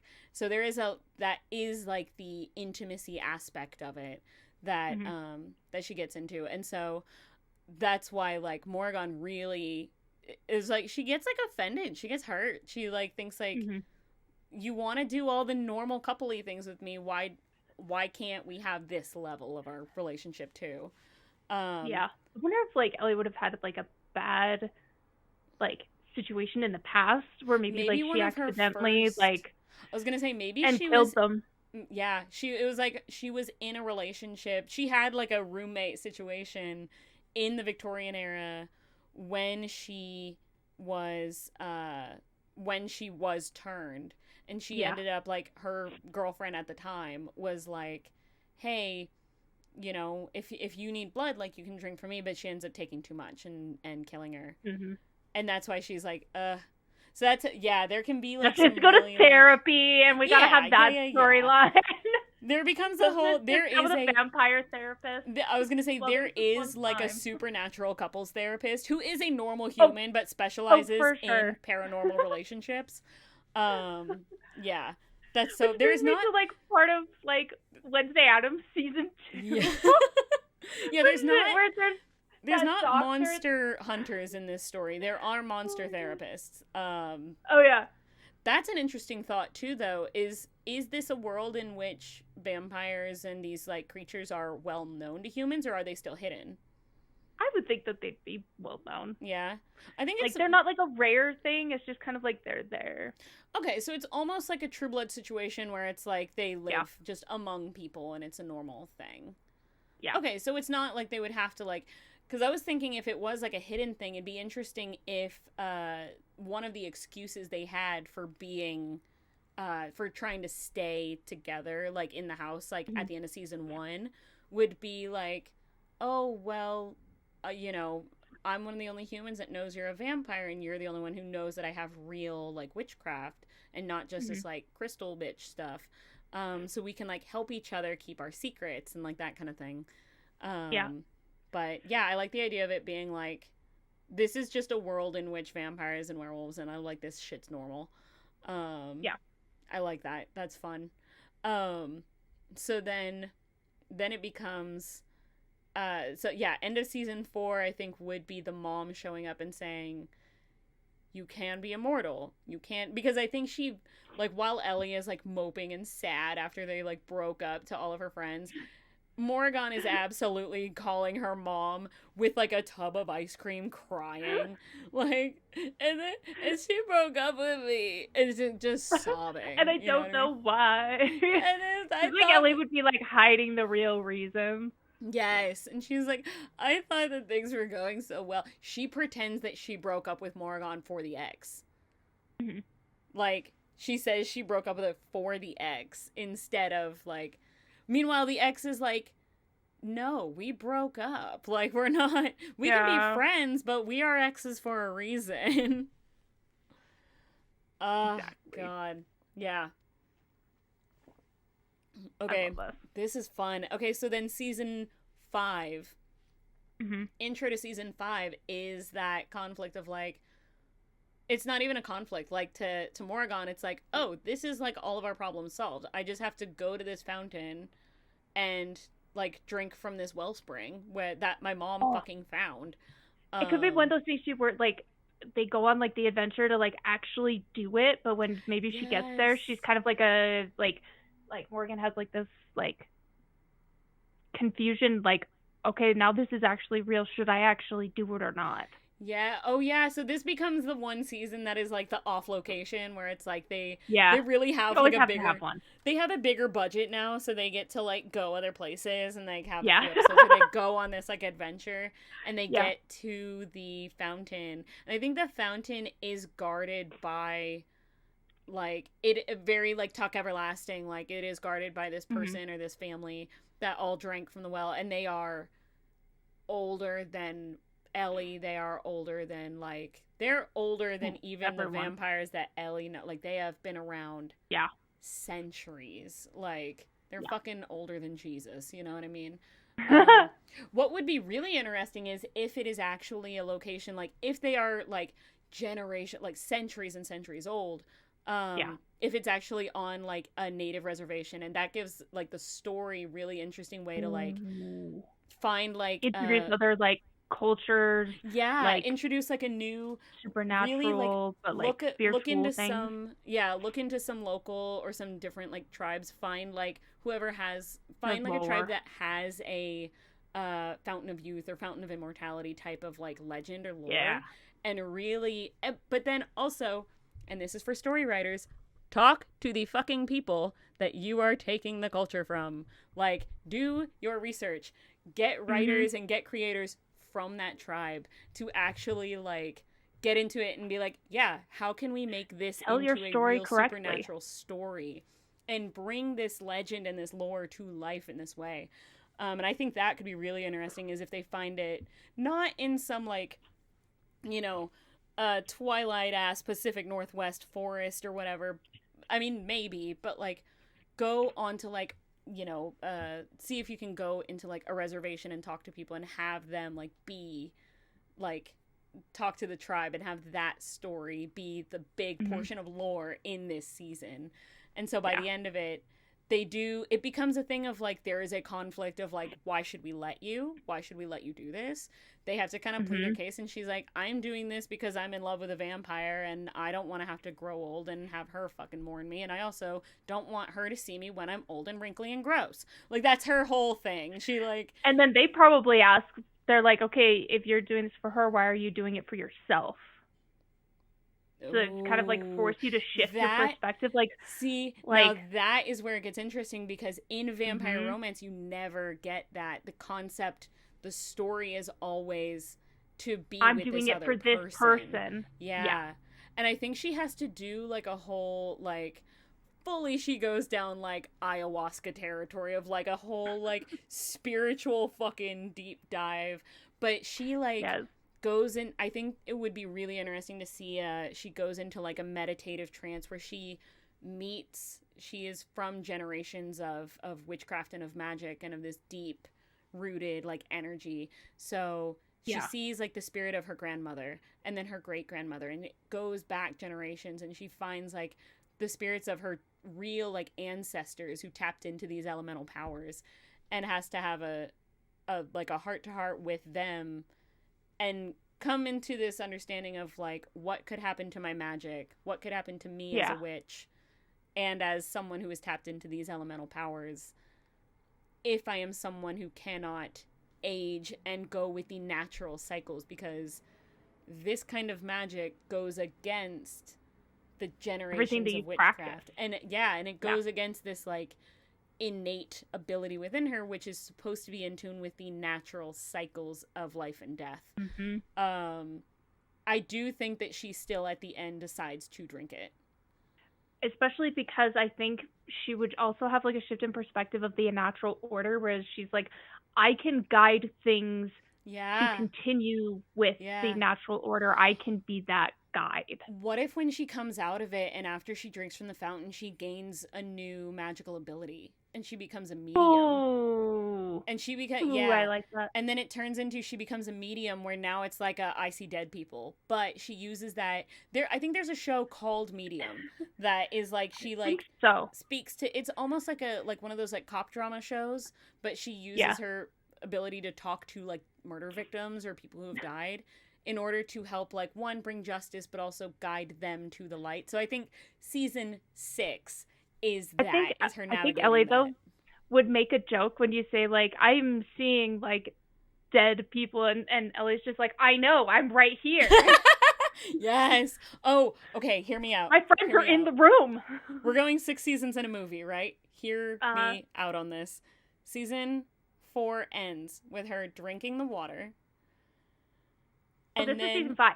It ends with the drinking of the water. Yeah, season 5. Season 5 ends with her drinking from the wellspring, drinking the water, becoming immortal, and proposing to Ellie.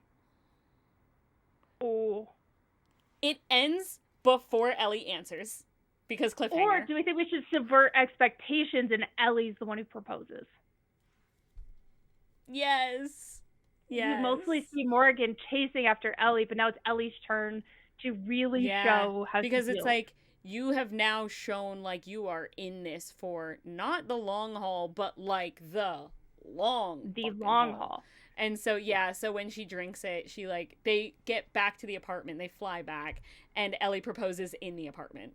It's gonna be one of those like rings that have, it's, I don't remember like the official like name for it, but it's like green moss almost. It's kind of like what the stone is inspired with. Yes. It'd probably be something like that. A moldavite or like a moss agate or something like that. Yeah, I think that's what it is. Moss agate? Yeah. Yeah, it's definitely not like a diamond or a shine. It's going to be like an agate or something like that. Yes. So season 5 ends with Ellie proposing to Morgan. In that case, we don't have to like end before the answer. We know that Morgan's gonna say yes, but but you gotta end it like that anyways to get people to come back to be like, wait, if they're ending it there, does that mean something else will happen? But then we gotta take almost like the entire of season 6 to like progression and planning of the wedding. Exactly, but that is what I'm thinking. Season 6 is the first episode of season 6 is probably her. She's about to say yes, but she gets distracted because a ghost appears. And that's how she learns that she's a medium now. So the whole first episode of season 6 is her being distracted with this now new power and having to like I'm seeing solve a murder. Dead person back there. And then Ellie's like, with the ring, like, I'm literally right here. I think the whole episode is so distracted, and Ellie is like kind of pissed that her like proposal was ruined and is like bitter and thinks that this means that Morgan's gonna say no, but it ends with Morgan saying yes, obviously. So season 6 is entirely the planning of the wedding while trying to deal with and navigate being now a psychic medium on top of being a witch. So like all of these plans, like they find a perfect venue. Oh no, someone got murdered there, so now they have to solve this murder. And does this mean that our perfect venue is cursed and blah, blah, blah. You know, all this crazy shit. And that becomes like the whole thing, like the whole like conflict. And then of course ends the season 6 finale is the 6 seasons and a movie. It is a movie that is the wedding itself. Ooh. Yeah, because then at the and very like maybe end some crazy shit happens during the reception. Oh yeah, and then like the very end, it's almost like a very quick like speed run through of kind of like the next like couple hundred years together. Oh and then there's just like this really cute just like ending of like everything is like wrapped up. There's nowhere else for the story to go at the moment, so they're just kind of like sitting there at like sunset or like something sweet, and they just like kiss. Oh yeah, adorable. Like a really cute way to just like. A perfect ending kind of a thing. I love that we have literally written an entire 6 seasons in a movie of this gay ass fucking sapphic vampire witch. I can see this I'm Wonderful. I will start this pilot script. Like, I will start writing this screenplay. This is so good. That'd be incredible. Oh my god, this is so good. And it's almost 7. Like, we're almost at time, and so I feel like we've ended that on the perfect note. Like, in perfect timing too. That That's was insane. incredible. And we started late. The fact that we started late and True. yeah. And we had our tangents with talking about skincare Yeah. and a bunch of other random shit that we talked about. It's so good. Oh my god. See, I'm so glad to be back, y'all. It's been too long. I'm so glad that we are back in the crazy. You're back. This is so good. Oh my god. Well, on that note, I'm going to go ahead and give us our recap of an entire witchy sitcom between... Why you do? I'm going to get water. So you do that, I'm going to go get water. Yes, please, go hydrate. Oh my god. Okay, so, for anybody who showed up in the middle of the episode, or of this stream, go ahead and show you the recap of Broommates. Season 1, we have roommates Ellie, who is a Victorian goth vampire turned back in the Victorian age, living with the hippy-dippy valley girl Morgan, who everyone would think is just yet another crystal-loving, hippie, incense-burning influencer online, but is actually a powerful generational witch who's been practicing magic literally since she was born, being taught from her mother and her grandmother and so on and so forth. Both of them getting apartments in, I'm going to assume, Southern California, because that makes sense for me. Assuming that they kind of bump heads and hate each other throughout season 1, ending with the revelation that no, Morgan actually has a huge crush on Ellie. And then season 2 is Ellie navigating her feelings back towards Morgan. Obviously ending in, of course, Morgan and Ellie admitting feelings. Season 3 would be being together, but then plot twist and conflict happen, and so on and so forth. It's going to be plot twists and conflicts and all sorts of other hijinks going on with season 3 with a new characters, new episodes. Season 4 would be finding the Fountain of Youth and going down a journey in order to allow Morgan to become immortal without having to be turned into a vampire, which was a major conflict. Season 5, of course, after... Wait. No, it was season 5 is the... Hold on. I got lost. Season 1 is them... Season 1 is them hating each other and getting together. Season 2 is them navigating the feelings, and then Ellie eventually admitting feelings back towards Morgan. Yeah. Season 3 is them being together, but then navigating, like, oh my gosh, like, my ex showed up and blah, blah, blah. And then they broke up. Season 4 is them getting, being broken up and being sad, and then getting back together eventually. And then having the conflict of, oh, I want to, I do want to be with you, but I don't want to turn you into a vampire, but I want you to turn me into a vampire, blah, blah, blah. Ending with the mom showing up and saying, hey, you can be immortal without becoming a vampire. I found the Fountain of Youth. Season 5 is them searching for the Fountain of Youth, going through a whole interesting Native American indigenous like lore drop. I am going to research some interesting... I'm going to see if there's any like indigenous peoples that actually have lore and stories around that, because that folklore seems interesting to me. But them finding the Fountain of Youth and then having to really come to terms with, does Morgan really want to be immortal? The answer is, obviously, when she does, she becomes a psychic medium and can see dead people. So season 6 is them trying to plan their gay vampire and now immortal witch wedding, while having to navigate the fact that she can now see dead people and is trying to solve people's murders because ghosts keep popping up and asking for help. And then, of course, ending with 6 seasons in a movie because Community is my favorite show ever. And if you haven't watched it, please go do that. And the movie being the wedding itself and them living happily ever after for centuries to come. Holy shit. This was incredible. It's so good. Oh my God. I also was just thinking too, so the Faye thing, Kels, my sibling, my younger sibling is actually like my actual blood sibling, not incredible. Like Jacob, my fake brother. Yeah. Like there's like literally like a Faye like princess, and then there's me who is like probably actually a vampire wearing all black. That's a mood. Yep. And, like, that's a mood. It's so funny seeing like that kind of thing. It's just fucking hilarious. So good. I love it. So I love it. Season 827. I'm tired of you. I need a century break. Honestly, probably. That's so good. I mean, it's written into the marriage contract. Like, hey, every couple 100 years, we need to take a break. Yeah, we need to take like a 50-year minimum break where we get to go and like party and do shit, whatever we want. Yeah. That's so funny. I love it. Oh my God. Well, they all turned out to be poly. Oh, listen, if you are a vampire, if you are a centuries-old vampire and you still claim to be straight, walk into the sun. Like, you're lying for real. to yourself. Come on.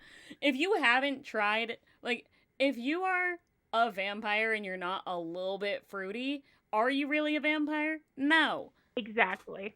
There are no straight vampires. Like, there are no straight vampires. You're funny. There is a lot of the times in the episode, there are some times where I will just have to dead ass look into the camera and be like, this is my message for this episode. Here's my message. There are no straight vampires. The end. Correct. That's the lesson from this episode. I love it. Thank you so much for being on the show. Holy shit. Of course. This was so much fun. Thanks for thinking I'm so of me. glad. Oh my God. I have been wanting to get you on the show for a long time. So the fact that you're here and the fact that it was yeah. Perfect. Well, it was funny because the first time we tried to do this, you had a power outage. Yeah. Oh my God, I remember that. Oh my God, you're right. And then we kind of forgot.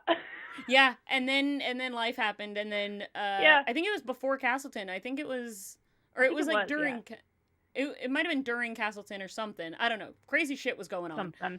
I don't know. But either way, the fact that you're here now, and the fact that it was this of all things, like this was truly like magic is real. This was meant to be. That's so wild. Yes. I love it. Correct. Thank you guys to everybody who was here. I am going to go ahead and look for somebody to raid into at the moment.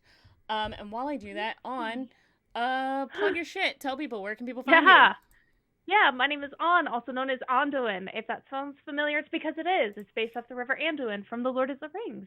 I am one of the founders of Roll D5, that's ROLED5, where we specialize in playing indie TTRPGs with a new system and a new cast every single week. We've played hundreds of systems. We've had hundreds of guests. And one of these days I will join. You will. We need you. And tune in for the 22nd for the Crit Awards because we find out if we have won for best safety and accessibility tools in TTRPGs. So I'm really thinking we got a shot. I think so. I think that's awesome. Yeah, and if you need any of those things or examples on what to do, if you check out our beacons, you could just search beacons Roll D5 and it'll pop up. I have listed and credited everybody who has helped us create our safety and accessibility. I've also put links as to like for things that you can download or review to take a look at to put into your games. So please take a look at those. Even if we don't win, we don't care because we had the opportunity to gather. I had the opportunity to gather all of that information, put it into one place to share with everybody so you can make your tables safe, diverse, and accessibility friendly for everybody. That's so cool. I love it. Yeah. Everybody go follow Roll D5. They're amazing. And go follow Onduin because you're amazing. We're going to go ahead and... No, you! Again, this we could go on and on. Me wanting to flirt with Onduin. We are going to go ahead and go right out to Oathbreaker Carrie because why not? they just followed us on Threads, and I freaked out. I was like, yeah, that's one of those things where it's like, I will screenshot that. This is like, so a couple years ago, Legends of Evantris followed me on Instagram. They followed the DIY Witch. Yeah. So hold on, did I just see a Ko-Fi notification? Steve. Oh my Steve's god, one of our Steve. Ko-Fi members. Steve. What? Steve. What did you do, Steve? Steve just donated $50. Oh, okay. Steve, my highest donation. That is so like, kind. My highest donation thing is like. How the car is doing? Okay. My poor sugar cube. The decision was made. I am going to go ahead and try and just trade it in and start car shopping for something new. It is a very long, complicated situation as to what is going on. But yeah, I don't think there's any saving it. It's currently the cost it's going to take to save it. I might as well just get another car. So I'm gonna use the funds to get another car. Yeah. So now all of the funds that I make off of Ko-Fi is gonna go towards my car shopping. Holy shit, Steve, thank you so much. Before I do any raids, do you want a tarot reading? We're here. You buy one get one free. Yeah, you got buy one get one free. And actually, you donated. Here's the thing. How about this? You donated $50. My highest donation tier is usually $20, which is we'll do a 3-card tarot spread for you. I can do a 3-card tarot spread, and then and a movie.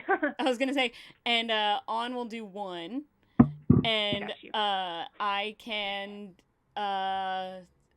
make up a random character based off of the cards that we draw. So, how do you feel about that? I don't know. Like, I'm just making shit up. What if you do? Oh wait, I lost the thought. Never mind. Steve, do you want what you decide what rewards you want, because you donated more than what I have available. So I'm like, I don't fucking know. Whatever you want, I don't care.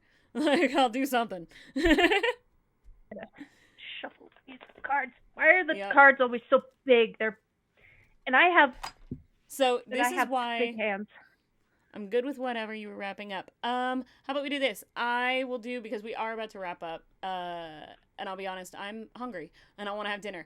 So my food's about to be ready. Yep. So we will both do a 1-card tarot spread, because I don't have time for a 3-card. But I will make you a random character based off of the card that both On and I draw. How about that? And the next stream you show up in, you know what? You get one. Yeah. They could get 1 card per stream that they There you go. Yeah, you get cards for free for the next few streams. So also, On, this is how I shuffle my tarot cards, by the way. It's just this. I've been sitting here doing this too. I've been like shuffling, kinda, sorta. Yeah. I just really throw them into my hand and hope that a card pops out. You know what I mean? Like, that's kind of how I shuffle. Yeah, if I had one pop out. It was kind of like screaming at me. I'll let you go first. I love when that happens, when you have like cards, because you've seen that happen with me a lot, where cards will just jump out and like, yeah. And On knows. On has gotten several tarot readings. That's the funniest shit. There we go. We're back. OBS knows that we that we were wrapping up, and OBS is like, "Come on, it's dinner time. Wrap it up." This is gonna be fun. That's so good. All right. I'm getting fully prepared. So here's what I'm gonna do, Steve, if you're still watching. There you are. I'm gonna read the meaning of the card. On is gonna read the meaning of the card that she draws. And then I will read the little scene prompt that comes with the D&D tarot deck, and then I'll give you the card based off of like kind of what we both drew. How about that? I'm also gonna. So these cards have flowers on them, and I bought a flower meaning book. Flower? Oh, I love you so much. That's so good. All right, I will read the card first. As we know, the D&D tarot deck does not use normal suits. It uses wisdom, charisma, strength, and intelligence instead of the pentacles, wands, swords, and cups. So you've got the 10 of charisma. Hold on, focus. There we go. 10 of Charisma, which honestly is a beautiful card. I love the artwork of this. There's that. And it means the security that comes with having a network of people who support you and your dreams. Long-term success. That's the meaning of 10 of Charisma. So good. And the bear sneaking up behind. Yeah, the little bear behind in the background of the card. I don't know, Anna, if you got a chance to look at it. I'm doing the influencer thing of...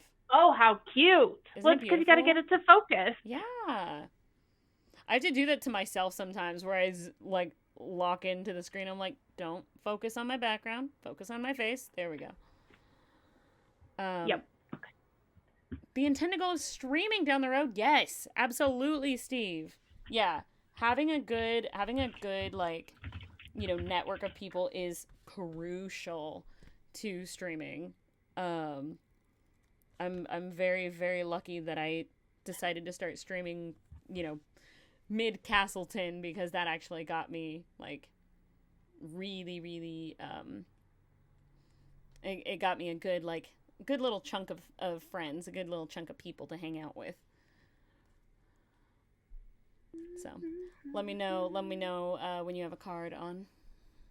Yes, I do, and I kind of had to decide on a flower because I think this is a mystical flower.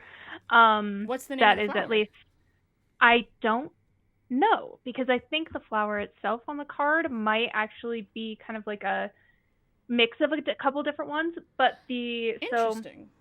This deck is called the Anatomy of Tarot, so it also doesn't use traditional. This one is the Suit of Rods. Ooh, okay. 7. So it's Yeah. 7 of rods. There's these 5 pointed flowers. So let's see. Rod. Okay, there's rod. 2, 6, 7. And I'll read this here. 7 of rods insists that you do not give up in the face of adversity and challenges. You are an experienced warrior and can overcome anything with bravery and confidence. Remember that you have the advantage against your foes because of your previous victories. This card may appear when you are feeling drained and unsure of your next step. You feel pulled in too many directions and need to draw on your past experiences to formulate a plan. Do not hide from these feelings, but acknowledge them and then release them. Put on your game face and get to work. Keywords: bravery, confidence, warrior, responsibility, challenge, and loneliness. Oh wow. And then that in combination with the security that comes from having a network of people who support you in your dreams for long-term success. Fascinating. That's so cool. And so the flower that pointed, so like this one does have like 5 pointed flowers, but I found one very similar, 6 pointed. The clematis. Clematis is kind of the one that stood out the most compared to the other flowers I was looking at. The meaning is ingenuity and cleverness. The origin, it's named for its cunning ability to climb up walls and trellises. It's easily associated with cleverness and ingenuity. This vining bloom never fails to find its way up difficult terrain, often engulfing its surroundings once it has taken hold. It pairs with rosemary and clover as good luck gift before an exam, or mistletoe to show your clever problem-solving skills that will overcome challenge. Interesting. So that worked a little bit really well. Yeah. Oh my gosh. So now, character-wise, because I am going to go ahead and give you a character based off of these cards, the scene prompt that was given through the D&D Tarot deck is: a paladin requests aid to recover the body of his fallen companion. The character thought that I came up with was, because we were also just talking about like ghosts and mediums and stuff, is the character is actually the ghost, the spirit of the fallen companion. That is having like an out-of-body experience, because maybe the body is not like fully actually deceased or dead yet, like could still potentially be revived or like recovered, but is like definitely their spirit who is now going to the paladin to try and like help lead this paladin to the correct people to help find his body. Maybe the companion's body fell like off a cliff face and is hard to find. And once they actually find the body and is able to try and recover, the spirit creates those growing vines growing up the side of the cliff face to help them get up to safety. So that's your story. Look at how tarot blows my mind. Look at how perfectly all three of those combinations, the assumption of the flower, because it's a mixture of several, also mixed in perfectly with your card and the card I pulled into this perfect synergy. Yeah. Listen, magic is real. That's sorry, it just is. It is. Magic is real. No one can tell me otherwise. I'm sorry. Yeah. They just fucking can't. On that note, now I am going to go ahead and raid. Let me go back and see. It is still Oathbreaker Carrie that we are raiding, correct? Yes, that's who we're going to go raid into.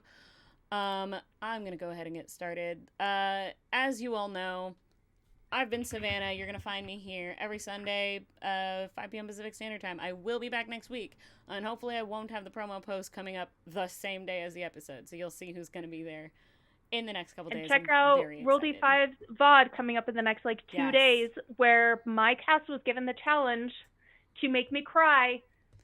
You need to figure out to see if they succeeded. Beautiful. I have a guess. I love it. It was real cry, not stage cry. I believe it, honestly. I love that. On that note, be kind, be chaotic, and be creative. I will see you guys next week. Bye.